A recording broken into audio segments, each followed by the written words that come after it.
Hi guys, প্রত্যেকের মনে সেই একই প্রশ্ন। সত্যি যদি ট্রেজার এনএফটি বন্ধ হয়ে যায় তাহলে অল পাবলিকের কি হবে? যাদের হিউজ ইনভেস্টমেন্ট রয়েছে, হিউজ পরিমাণে অলরেডি ইনভেস্টমেন্ট করে রেখেছে, তাদের তাহলে কি হবে? এবং কমেন্ট বক্সে অনেকেই প্রশ্ন করে, দাদা অ্যাকচুয়ালি ট্রেজার এনএফটি বন্ধ হওয়ার ফিক্সড ডেটটা কি কেউ বলতে পারবেন? অ্যাকচুয়ালি এই প্রশ্নটি প্রায় কমেন্ট বক্সে ভরে পড়ে থাকে, কিন্তু এই প্রশ্নের উত্তর দেওয়ার আগে আপনাদের আরও কিছু বেশ গোপনীয় তথ্য জানতে হবে।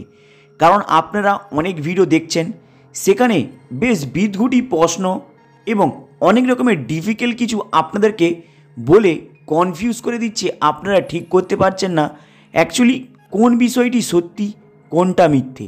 অ্যাকচুয়ালি আপনারা ট্রেজার এনএফটির সম্পর্কে অনেক কিছু হিউজ ভিডিও দেখছেন, যেখানে কেউ ট্রেজার এনএফটির সঙ্গে তুলনা করছে বিটকয়েন, ইথেরিয়াম, যেখানে আবার কেউ ইনভেস্টমেন্ট করছে ট্রেজার এনএফটিতে, কিন্তু তাকে উদাহরণ দিয়ে বোঝাচ্ছে কোনো ক্রিপ্টোকারেন্সির উপরে। এই বিষয়টি কতটা সত্যি, এবং আপনারা যখন ট্রেজার এনএফটির মধ্যে ডিপোজিট করেন, বিশেষ করে যারা একটু ডিপলি রিসার্চ করছেন ট্রেজার এনএফটি, যে অ্যাকচুয়ালি ট্রেজার এনএফটি বন্ধ হলে কিভাবে বন্ধ হবে, এই বিষয়টি আবার অনেকের মনে প্রশ্ন, এবং অনেকে প্রশ্ন করছে এবং অনেক ভিডিও দেখছে, যেখানে অলরেডি শুনছে ট্রেজার এনএফটি নাকি বিটকয়েনের মতো কখনো বন্ধ হবে না, যেভাবে বিটকয়েন কখনো বন্ধ হয় না ট্রেজার এনএফটি বন্ধ হবে না। এইভাবে বিটকুটে প্রশ্ন, অজ্ঞানী কিছু প্রশ্ন থাকার কারণে মানুষ কনফিউজ হয়ে যাচ্ছে। অ্যাকচুয়ালি ট্রেজার এনএফটি বন্ধ হবার ফিক্সড ডেটটা সবাই জানতে চাইছে, এই কারণেই। চলুন তাহলে আজকে লাইভ প্রুফ বলবো এবং কিছু লজিক দিয়ে বলবো, যেটা আপনাদের প্রত্যেকে দেখাটা দরকার। অ্যাকচুয়ালি ট্রেজার এনএফটি এবং যে কোনো ক্রিপ্টোকারেন্সি, এই দুটোর মধ্যে পার্থক্যটা কি, দুইটি প্ল্যাটফর্ম কিভাবে মানি জেনারেট করে, এই বিষয়টি আপনাদের কাছে ক্লিয়ার না হলে বুঝতে পারবেন না। অ্যাকচুয়ালি ট্রেজার এনএফটির সঙ্গে কখনো কোনো ক্রিপ্টোর তুলনা করা যায় না, কারণ ট্রেজার এনএফটি মানে যেটা হলো নিফটি প্রজেক্ট এবং ক্রিপ্টো প্রজেক্ট, দুটোর মধ্যে আকাশ এবং পাতালের পার্থক্য। কারণ যদি আপনারা একটু ডিপলি সার্চ করেন, দেখতে পাবেন ক্রিপ্টোকারেন্সি হলো কোনো মানি ট্রানজ্যাকশন করার জন্য, এবং অল ওয়ার্ল্ডের মধ্যে টোটালটাই মানি ট্রানজ্যাকশনের যে প্রসেসটা রয়েছে সেটাকে টোটালটাই চেঞ্জ করার জন্য, যেটা হলো প্রায় ডিজিটাল মার্কেটের মতো। কিন্তু আপনারা সেই ডিজিটাল মার্কেটের অর্থনৈতিক কারবারের এবং যে কোনো অ্যামাউন্টকে স্থানান্তর করার জন্য যে ক্রিপ্টোকে আমরা ইউজ করে থাকি, সেটাকে কখনো আপনারা নিফটি প্রজেক্টের সঙ্গে তুলনা করতে পারবেন না। কারণ ক্রিপ্টোকে মার্কেটে ব্যবহার করা হয় এক স্থান থেকে আরেক স্থানে মানি ট্রানজ্যাকশন করার জন্য, কিন্তু আপনি কি পারবেন কোনো নিফটিকে এক স্থান থেকে আরেক স্থানে ইউজ করে মানি ট্রানজ্যাকশন করতে? আপনি কিন্তু কখনো পারবেন না। কারণ আপনি যদি কোনো এনএফটিকে বাই করেন এক দামে, আপনি তাকে যখন সেল করতে যাবেন, সেটা বেশি হতে পারে, সেটা কমও হতে পারে, কিন্তু তার দাম কখনো ফিক্সড হয় না। কিন্তু যদি আপনারা ইউএসডি ফর্মে কোনো কিছু বাই করেন এবং সেই অ্যামাউন্টটা আপনি যদি নিজের কাছে রাখেন, আপনি তার অ্যামাউন্টের প্রাইস কম বেশি দেখতে পেলেও অতটা আপনি বড় মাপের দেখতে পাবেন না, যেটা নিফটির প্রজেক্টে থাকে।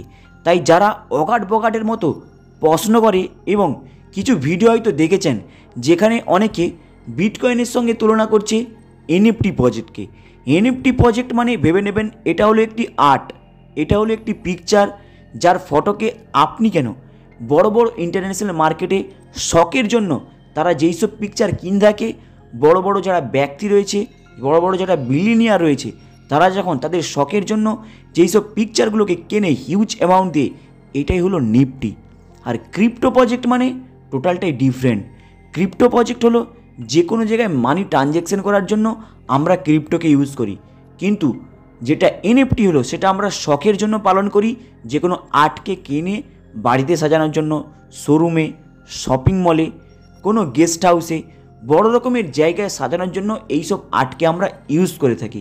তাই কখনো কেউ নিফটির সঙ্গে ক্রিপ্টো তুলনা করে এই মূর্খামি করবেন না, কারণ ক্রিপ্টো প্রজেক্ট টোটালটাই ডিফারেন্ট, নিফটি প্রজেক্ট টোটালটাই ডিফারেন্ট।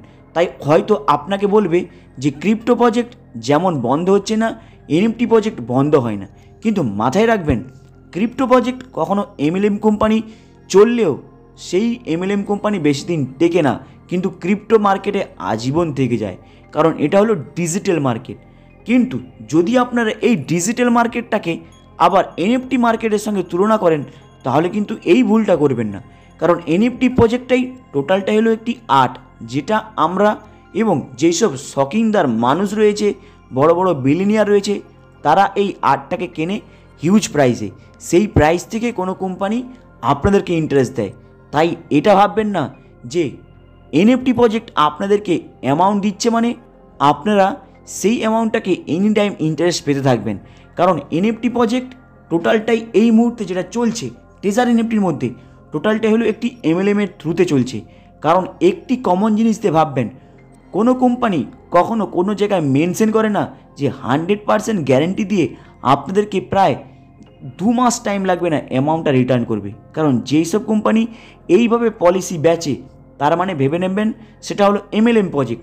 সেই কোম্পানির কাছে 1000 সার্টিফিকেট থাকলেও আপনি কখনো সেই সার্টিফিকেটের মধ্যে দেখতে পাবেন না যে আপনাকে 100% ইন্টারেস্ট দেবে এবং আপনার অ্যামাউন্টটাকে ডবল করে দেবে। 2 মাস টাইম লাগবে না। তাদের কখনো কোনো জায়গাতে এবং কোনো সার্টিফিকেটে লেখা থাকে না, জাস্ট আপনি পিডিএফে মেনশন পাবেন, যেই পিডিএফটা ওরা ম্যানুয়ালি বানায়।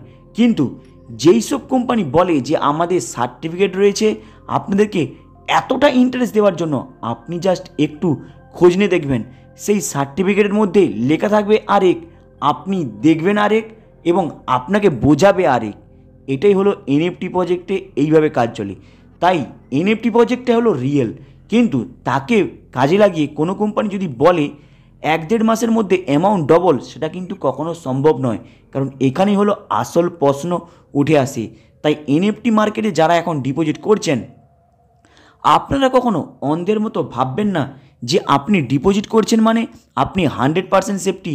কিন্তু মাথায় রাখবেন, আপনি যেটা সামনে দেখছেন 100% সেফটি, কিন্তু আপনি যেটা ইন্টারেস্ট পাচ্ছেন সেটা কিন্তু 100% সত্যি নয়।